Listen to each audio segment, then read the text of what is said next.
और आपको मिक्सचर मिलेगा, आपको इजी भी मिलेंगे, टफ क्वेश्चन भी मिलेंगे। अब आपकी ये रिस्पॉन्सिबिलिटी है कि आप क्वेश्चंस कैटेगराइज करें। क्वेश्चंस कैटेगराइज करने का मतलब 3 कैटेगरी में मेजरली आप क्वेश्चंस डिवाइड कर लोगे। 3 कौन कौन सी कैटेगरीज गौर से समझना। जब आप IIT JEE मेंस या JEE एडवांस एग्जाम दे रहे हैं तो आपको क्वेश्चंस मिलेंगे इजी, है ना, मॉडरेट और टफ। अब करना क्या है, मैं जब क्वेश्चन पेपर अटेम्प्ट करना शुरू करूंगा तो ये रहा जैसे कि क्वेश्चन पेपर, और उसमें काफ़ी सारे क्वेश्चन जैसे कि first question, second question, third question, fourth question, fifth question, ऐसे चलते चले जाएंगे। मैंने फर्स्ट क्वेश्चन देखा और मुझे देखकर लगा कि मैं कर सकता हूँ, लेकिन मुझे इसे करने में वक्त लगेगा। तो मैंने क्या किया, मैंने इसे अपने मॉडरेट कैटेगरी में डाल दिया। तो मैं क्या कर देता हूँ, इसे mark for review. I hope आप बात समझ पा रहे हो।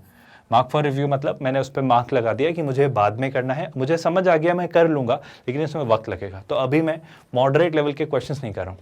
फिर मैंने सेकंड क्वेश्चन देखा, सेकंड क्वेश्चन पढ़कर समझ ही नहीं आया कि क्या करना है। तो मैंने क्या किया, मैंने इसे सीधे सीधे ड्रॉप कर दिया। हो सकता है बहुत ईजी क्वेश्चन हो सकता है बहुत टफ हो, या मॉडरेट हो, मुझे नहीं पता, पर मैंने ये सोचा कि मुझे पढ़कर नहीं समझ आए। कुछ क्वेश्चन होंगे ऐसे जो लग ही नहीं रहा है कि करना क्या है, बहुत लेंदी जा रहे हैं, तो मैं इसको छोड़ दे रहा हूँ।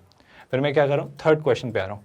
थर्ड क्वेश्चन पढ़ते ही समझ आ गया, लगा फटाफट हो जाएगा, तो मैंने हाथों हाथ ट्राई किया, सॉल्व हो गया, आंसर मार्क किया, बात खत्म। फिर फोर्थ पे आया, फोर्थ फिर मुझे ऐसा लगा कि यार कर सकता हूँ लेकिन वक्त लगेगा, तो छोड़ दिया। फिर फिफ्थ पे आया, फिफ्थ मुझे समझ आ गया, मैंने सॉल्व कर दिया। फिर मैं किस पर आया, मैं सिक्स्थ क्वेश्चन पर आया, और सिक्स्थ क्वेश्चन मुझे वापस कैसा लग रहा है, कुछ समझ नहीं आ रहा है कि क्या करना है, तो मैंने सिक्स्थ क्वेश्चन ड्रॉप कर दिया। तो मैंने 3 कैटेगरी के क्वेश्चन देखे। देखो 3 कैटेगरी कौन कौन सी। ये क्वेश्चन आपका मॉडरेट था, ये आपका टफ था, ये आपका ईजी था। ये क्वेश्चन वापस आपका इजी था, सॉरी, ये क्वेश्चन आपका मॉडरेट था, ये इजी था, और ये टफ था। तो सबसे पहले तो सारे इजी क्वेश्चंस हमने निपटा दिए। आई होप आपको दिख रहा है, सारे इजी क्वेश्चंस हमारे हो गए। ये आपके पहले साइकिल में जितने भी क्वेश्चंस होंगे आप सारे इजी क्वेश्चंस कर देते हो। फिर क्या करते हो, जब सारे इजी क्वेश्चंस हो जाते हैं तो आप शिफ्ट करते हो मॉडरेट क्वेश्चंस पर। अब जब सारे इजी क्वेश्चंस अटेम्प्ट कर लिए तो जो आपने मार्क फॉर रिव्यू कर रखे थे, जो आपने मार्क फॉर रिव्यू करके रखे थे, वो आपके सेकंड प्रायोरिटी पे आ जाते हैं। मतलब प्रायोरिटी हमेशा फर्स्ट ही होती है, सेकंड तो हमारा बनाया हुआ वर्ड है। तो सेकंड अटेम्प्ट में जब पहली बार आप सारे इजी क्वेश्चंस कर चुके होते हो तो आप क्वेश्चन पेपर के अब मॉडरेट लेवल के क्वेश्चंस पर जाते हो। ऑफ कोर्स आपके पास वक्त होता है ना। ये एक अच्छी स्ट्रैटेजी होती है कि पहले आप सिर्फ सारे इजी क्वेश्चंस करें, एंड देन आप किस पर जाते हैं, मॉडरेट लेवल ऑफ क्वेश्चंस पे। आपने क्या कर लिया है अपने एग्जामिनेशन हॉल में, आपने सारे इजी, है ना, और मॉडरेट लेवल के क्वेश्चंस कर लिए हैं। अब इजी और मॉडरेट के करने का मतलब क्या होता है, जब आप सारे इजी कर लेते हैं तो इसका मतलब होता है आपने कट ऑफ क्लियर कर लिया, है ना। अगर मैं देखो, हर स्टूडेंट के लिए बहुत सब्जेक्टिव टर्म है कि किसके लिए क्या इजी होगा, पर फिर भी अगर मैं एक स्टैंडर्ड केस डिसाइड करूं तो जो इजी क्वेश्चंस होते हैं, जो यूजुअली इजी होते हैं, वो काफ़ी होते हैं कट ऑफ क्लियर करने के लिए। बस स्टूडेंट्स यही गलती कर देते हैं कि वो सीक्वेंशियली सारे क्वेश्चंस करना चाहते हैं। अब आप समझो ना बात को, अगर आपने ईजी कर लिया, अपने टफ में उलझ गए, तो यहाँ टाइम वेस्ट कर दिया, ये आपका मोरल डाउन कर देगा। और जिस स्पिरिट से आप इजी क्वेश्चंस कर लेते सारे, उस स्पिरिट, उस इंटेंसिटी, उस एनर्जी से नहीं कर पाओगे। तो आप अपना बेंचमार्क बढ़ा रहे हो। बेंचमार्क कैसे बढ़ा रहे हो, ग्रेजुअली, स्टेप बाय स्टेप। आप क्या कर रहे हो, पहले इजी वाले स्टेप्स कवर कर रहे हो, फिर जो टफ स्टेप्स हैं जिनको क्लाइंब करने में ज़्यादा मेहनत लगेगी वो बाद में कर रहे हो। वो बाद में क्यों कर रहे हो, कि जब सारे इजी क्वेश्चंस कर लोगे ना तो आपका मोरल अच्छा होगा, आप थोड़ा सा कॉन्फिडेंस में बूस्ट अप हो चुके होंगे।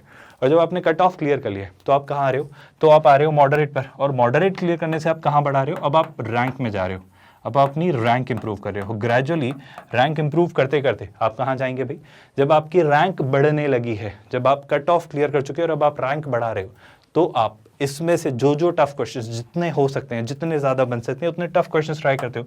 और जैसे ही आप टफ क्वेश्चंस करने लगते हो, जैसे ही आप टफ क्वेश्चंस करने लगते हो, आपको क्या करने लगते हो, अब आप टॉपर्स की कैटेगरी में आ जाते हो। आप मेरी बात समझ पा रहे हो। और जितने टफ करते चले जाओगे उतना ऊपर आप आते चले जाओगे।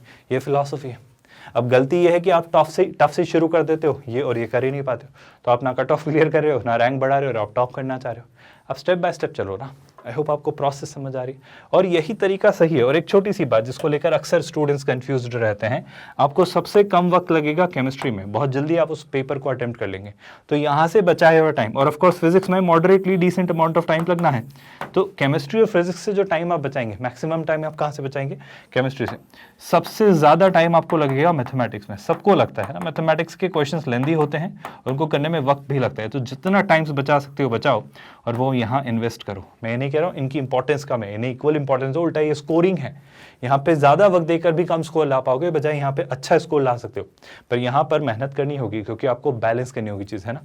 आप ये बात याद रखिए, आपको तीनों पार्ट में इक्वल बैलेंस स्ट्राइक करना होगा, आप किसी में भी कम ज़्यादा नहीं कर सकते, गड़बड़ हो जाएगी, है ना। तो क्या स्ट्रैटेजी क्लियर हो रही है?